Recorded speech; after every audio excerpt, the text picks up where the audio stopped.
Hi, so in today's video, I'm going to give you a rundown on how we started um, from my own perspective, of course, because you might hear different stories, but this is from me and how Virtual Champions came about. Um, I was actually your all around VA prior to, or virtual assistant prior to doing consulting. So that started way back in 2013. And I stumbled into ClickUp actually by accident. It was my previous boss. My previous job or my previous position was an operations manager for an e-commerce company based in Switzerland. And my boss then was part of a lot of Reddit groups and communities, and he heard that there's a big buzz about ClickUp, and he thought, oh, let's transfer there. So I had to learn it. I had to transfer all our Trello boards or all our Excel sheets, and learn it overnight practically. So that's like 8 to 10 hours a day of using it for more than a year, I think. Um, and then he said, "Oh, there's a Facebook group. Maybe you can join there." So that was the Click Uppers Facebook group. And he said, "Oh, maybe if you get stuck, you can post a question there. You can pick other people's brain." Now, when I joined there, I actually ended up answering questions instead because most of the members like have basic knowledge and they have like basic questions. So I ended up answering and adding comments here and there. And then somebody posted something like, I can pay someone an hour of their time, just to answer questions about ClickUp. So an idea occurred to me there. So I've always had like profiles in Upwork and online jobs at PH. I saw there's Fiverr actually, and I didn't have a profile there yet, so I wanted to give it a try, and created a profile there. Offered ClickUp consulting for an hour. I was getting paid $10 an hour before, but I I I put $20 there. So just just shooting for the stars. If somebody booked, then it's okay. If not, then it's still okay. But I ended up getting so booked. I had to cram my operations manager job full time, 40 hours during the weekend just to fulfill the 40 hours. Because I was enjoying it more. It's like solving a different puzzle every time. It's not routine, and I'm getting paid twice as more, of course. So when I was like getting a lot of gigs already or getting booked here and there, so I was contemplating. It was the pandemic actually, and it was interesting because um, I thought it's outrageous, like even just contemplating of the idea of quitting my full time job when a lot of people are getting laid off here and there. But I took the leap of faith and quit my job and just it. I think that was the biggest and best decision I've ever made in my life, and it just snowballed from there. After getting a lot of like 5-star reviews in Fiverr, I actually saw that there's a vetted ClickUp consultant program, and I applied. I took the leap of faith. I applied there, and my goal was to be the very first Filipino ClickUp consultant. So eventually I got in. That was February 8th of um, 2021, I think. Um, when I got admitted, and I was like very happy, of course, because I really I take pride in my roots, and I really want to be the very first Filipino consultant. Apparently, I was not. So just for the record, I'm not. There's somebody else from the Philippines, but they're advertised in the U.S. So I didn't know that there's someone from Manila, and that will actually reflect back later because so when I did ClickUp consulting, usually, so that has been the very core service that we offer. So ClickUp consulting, but often we require clients to give us, let's say, process document or an SOP, standard operating procedure, to understand how they do things because even the same client in the same industry, they do things quite differently. So we want to understand and immerse ourselves with their processes. And then clients would usually say, "Oh, I don't have it written out. It's just in my head. I know it by heart, but it's not on a document or anything." So that has been like a growing trend among business owners who are just so busy with the operations they don't have the time to write down their process. So we thought, okay, let's also offer that because this is a very important piece of the business. So we're also doing SOP documentation or process documentation.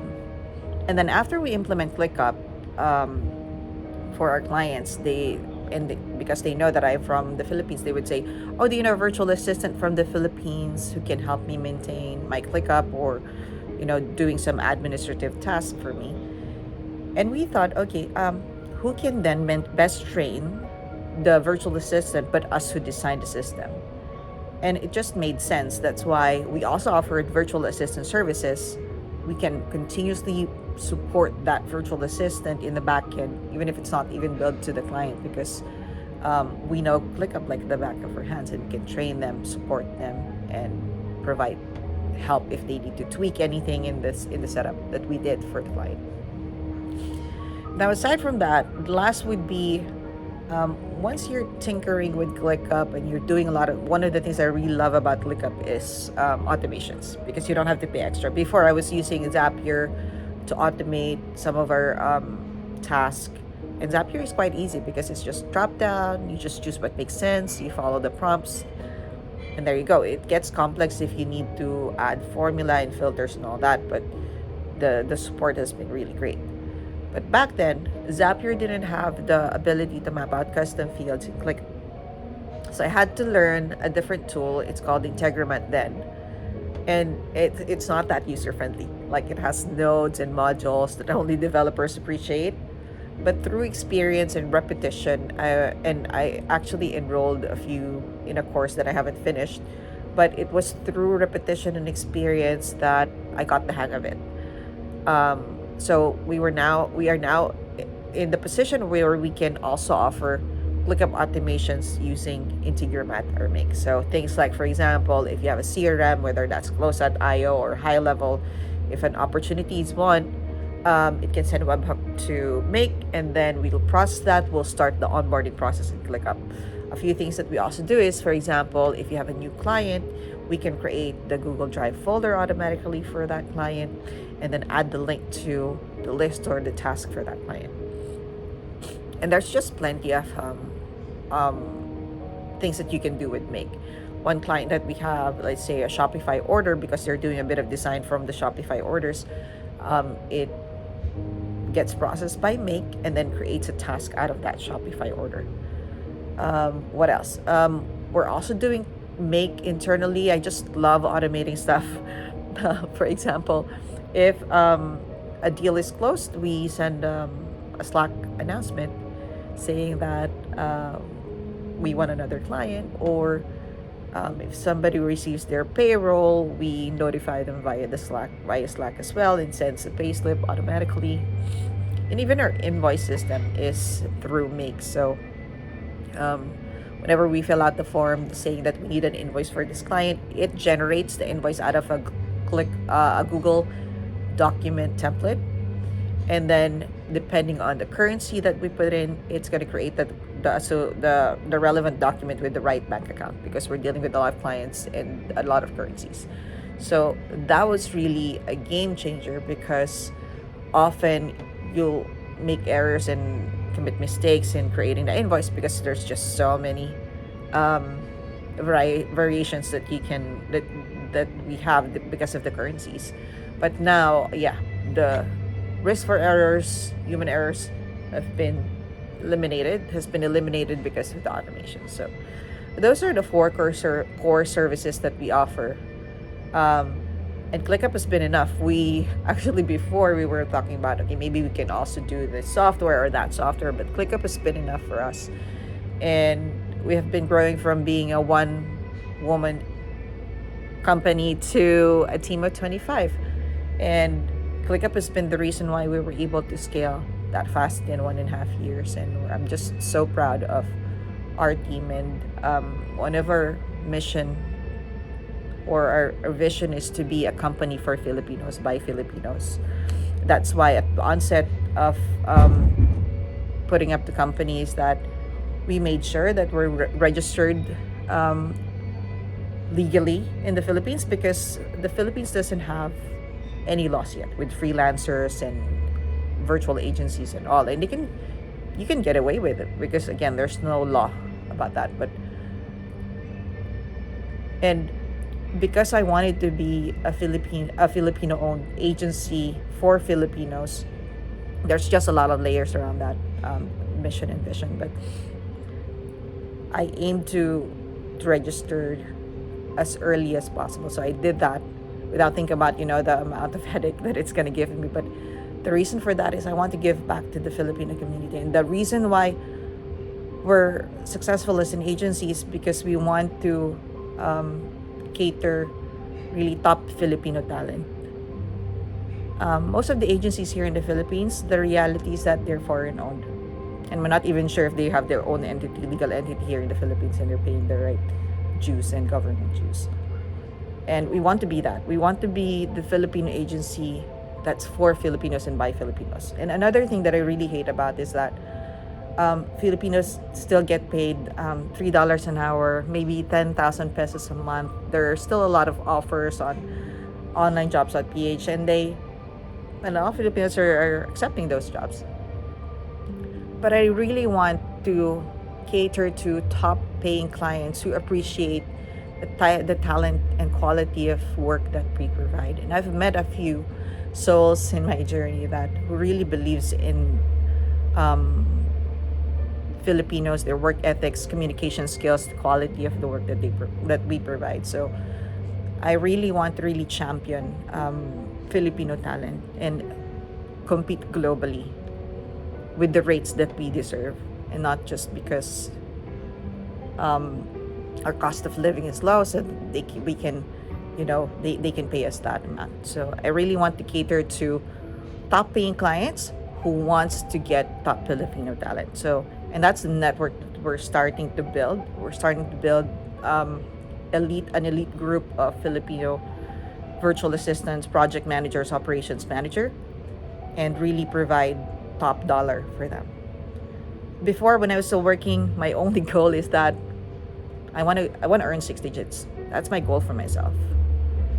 But now, that's actually my goal for my team members. I want them to be a 6-digit earner, because that has been my ultimate goal when I was still working. So, and it's kind of liberating in a way, because in the Philippines, before you get 6 digits, you have to stay in a job for at least 10 years. You have to wait for somebody to pass away to get promoted. And you really have to dedicate your whole life, technically, to a job or a company. But with the virtual world and remote work, it's possible. It's possible really to get paid higher and get top paying clients or high paying clients, as long as you provide quality work and great work. So I really want to bridge that gap, because it's possible. And a few of my team members are already getting paid that much. So I'm really, really proud of that, because that's my goal actually for everybody. I want them to, and the interesting part is that it's usually those clients who are more appreciative, and they appreciate what we do, and they're very considerate, very kind. They understand where we're coming from, and they share the same mission, and they also make sure that they take care of their team members. So I've met a few clients, sorry, not all, but yeah, who will pay you like peanuts, right? But act as if they own you. So that's reality. And so I think we're on to a great mission here. Before, when I was still also working, and I was just a plain housewife, and I thought, this isn't my cup of tea. I'm not domestic. I don't enjoy washing dishes or anything. But I felt like I was like not using my brain enough, that I actually cried to my husband. I wanted to work, and that's when I started working from home. So I want to give that opportunity to moms as well, because a lot of Filipinos here are actually very talented. They're college graduate. It's just that they don't want to leave their kids behind and work overseas, because they want to take care of their kids. But you don't have to go and work overseas just to pay the same amount. You can work remotely, be with your family, raise your kids, and stay at home with them and work from home. So I want to give that opportunity to moms like me who don't want to leave their kids behind but still earn and support the family financially and not just rely on their husband as the sole provider. So there's really power to that as well. So I really want to empower women, Filipino women, and Filipinos in general. So I think we're onto something great, and I'm just really grateful, and I'm really proud of the team that I have. They have supported me all the way, and they really share the same mission. And we want to help out more and more Filipinos and provide them with the opportunities that we have right now, because we can, definitely we can. So thank you. So that's just a short background of our company. I hope you enjoyed that. I'll be doing more videos to give my insights on virtual champions and what we're doing and the type of clients that we have, because I'm really proud of our client base, and I really want to showcase Filipino talent, that we can compete globally, we can do it. And I think the clients that we've had is a testament of the quality of the work that Filipinos can do. So thank you, and thank you for listening to my video, watching my video. Thank you.